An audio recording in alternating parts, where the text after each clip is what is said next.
I'm always looking for her attention. I'm notorious for coming out of a shower, putting a towel around my waist and flexing and going, hey, what do you think? You know, it's way over the top, and I'm just trying to flirt with her. Hey, oh, this is perfect. You're both here. I can't even with this level of delusion. Seriously, who would want this? The guy is exhausting. And trust me, he is exhausting. That's why the original trio was perfectly fine sharing him. Then Robyn came along, all greedy, wanting him all to herself, and now he's sucking the life out of her.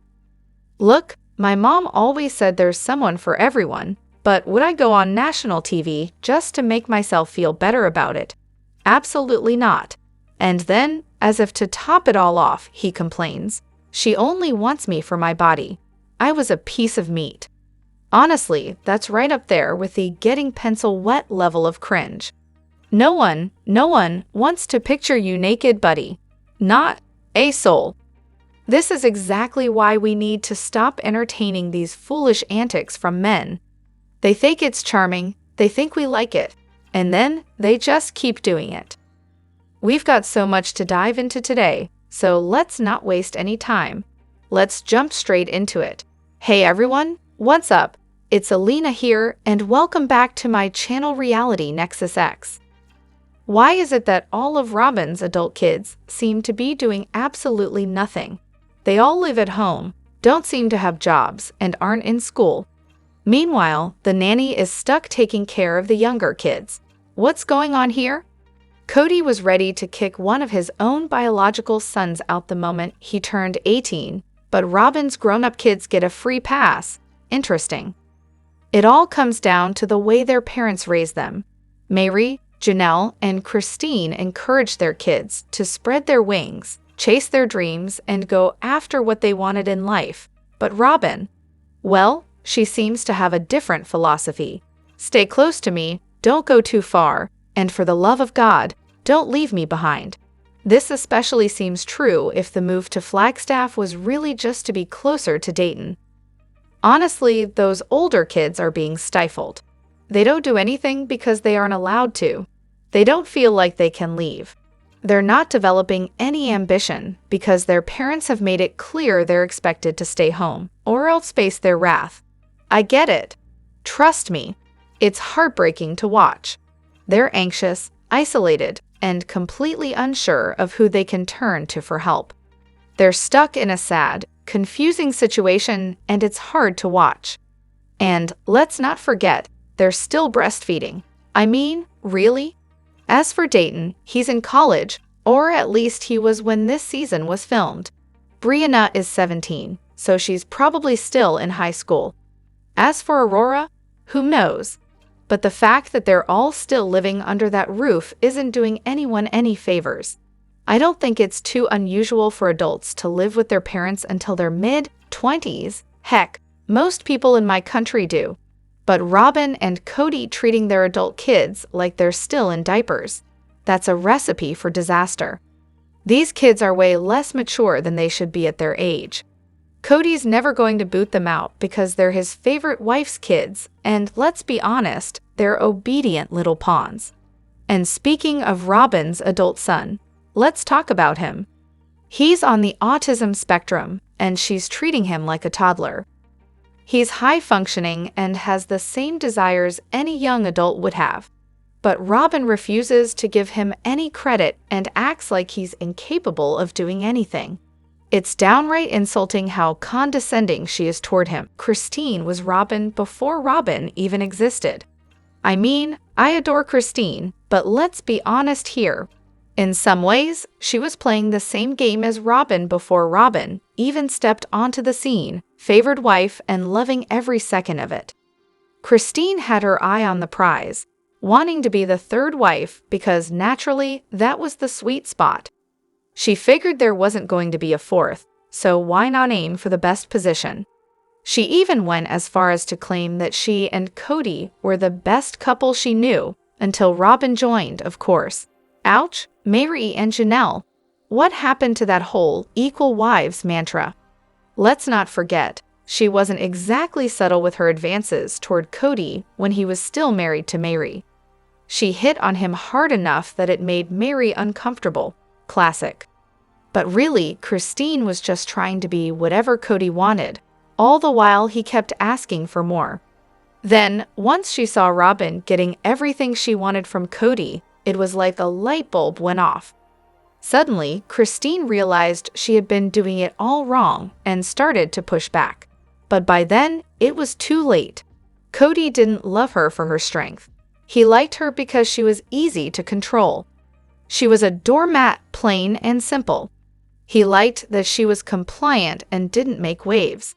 But once she started standing up for herself and demanding better treatment, that became a problem for him. And oh, the moment Kody tried to lie to her on camera to manipulate her and create doubt, that was the turning point. The fact that he thought that would work, even on camera, says a lot about how he operated. How many times had he pulled that stunt off camera? That's the real question. Before Robyn, Meri was the favorite. Janelle had her intellectual role, and Christine, well, she was the homemaker. But once Robyn came into the picture, she changed the game. Kody, in his delusion, thinks she's super smart, but really, it's all smoke and mirrors. Let's talk about Kody's own admission. He wasn't attracted to Christine. He flat out said it. He was repulsed by her. He wouldn't help her when she asked for it, emotionally or physically. He neglected her, her kids, and their home, despite her repeatedly asking for help. But the kicker? He gave Robyn everything he refused to give Christine, and then blamed Christine for it. She never had what Robyn was getting, not even close. And let's circle back to the chili cheese nachos. How does that fit with his lack of attraction to Christine? That's an understatement, he says. How does that line up with him practically abandoning his own children for the sake of his comfort? There's a lot more where that came from. At the end of the day, Kody didn't really even like Christine. She figured that out real quick once he started showering Robyn with affection and attention.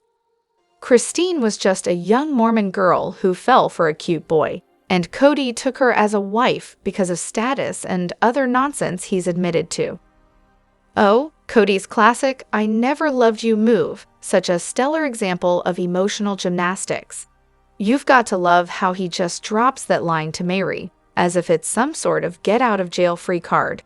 It's like a masterclass in ego preservation. "I never loved you" isn't just a cold declaration. It's a clever little tactic to save face.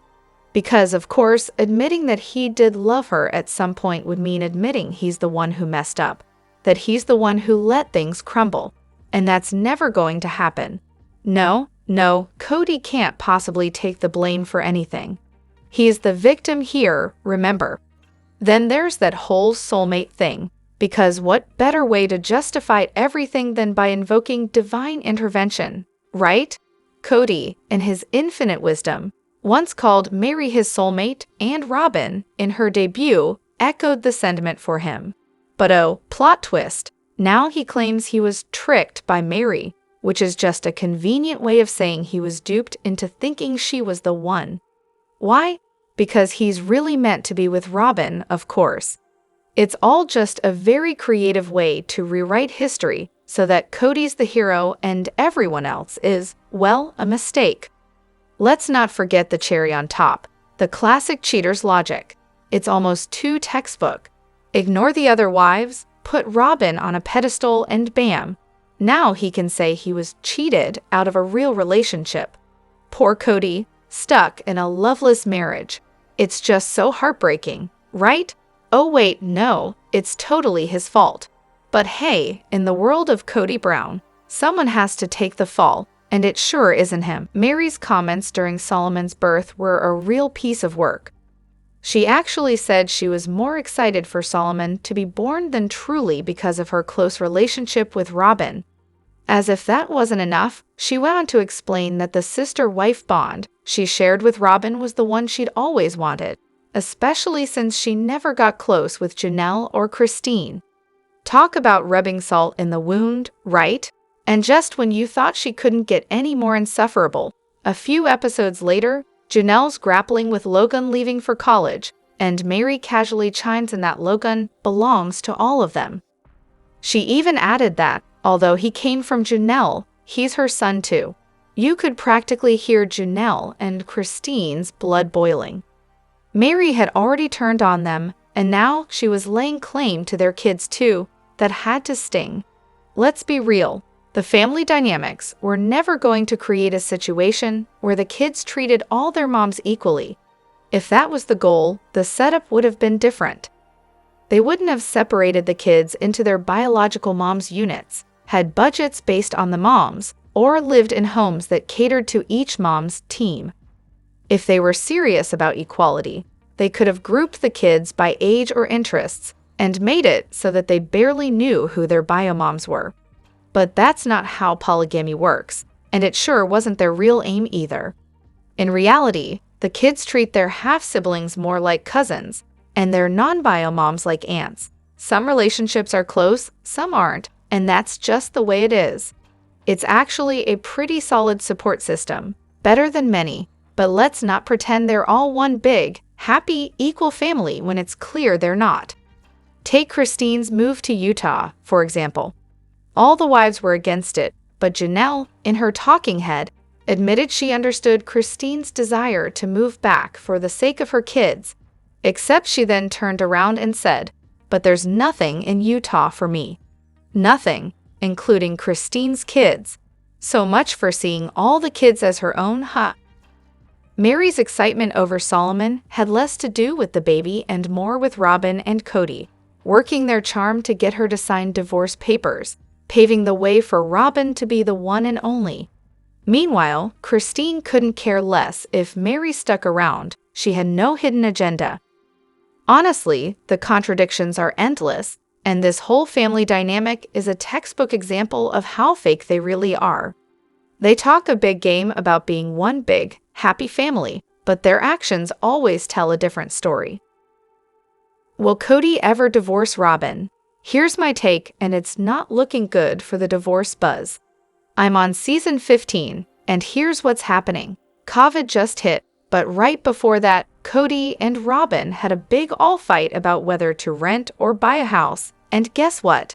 Kody was actually right. Kody's so checked out of his marriages at this point that he's questioning if plural marriage even works anymore. He admitted that he rushed into marrying Meri without knowing her at all, and honestly doesn't even like who she turned out to be. Janelle? Well, she's more like a buddy than a wife, zero romance, just deep friendship vibes. Christine? Oh, he's completely over her validation-seeking behavior, and the straw that broke the camel's back. Her refusal to go along with his one big house idea. As for Robyn, she's always pushing his buttons, and now he's discovering her love for spending money. And we all know Kody's number one love is money. So now that Robyn's shopping habits are coming to light, is this finally his breaking point? Will he kick her to the curb, or will his ego keep him chained to her? Here's my 2 cents. Nope. Kody and Robyn are totally codependent. They feed off each other's need for attention, excuses, and playing the victim. The whole buying vs renting fight. It's just drama for the cameras. The show needs conflict to keep viewers glued to their screens, and that whole one big house thing. Please. It was never going to happen because of zoning laws, and Robyn would never accept a house that's small, especially with her kids running wild and her needing to control every little detail. If they ever do split, it'll be Robyn leaving. She won't stick around when the money's gone, and honestly, I think Kody's aware of that.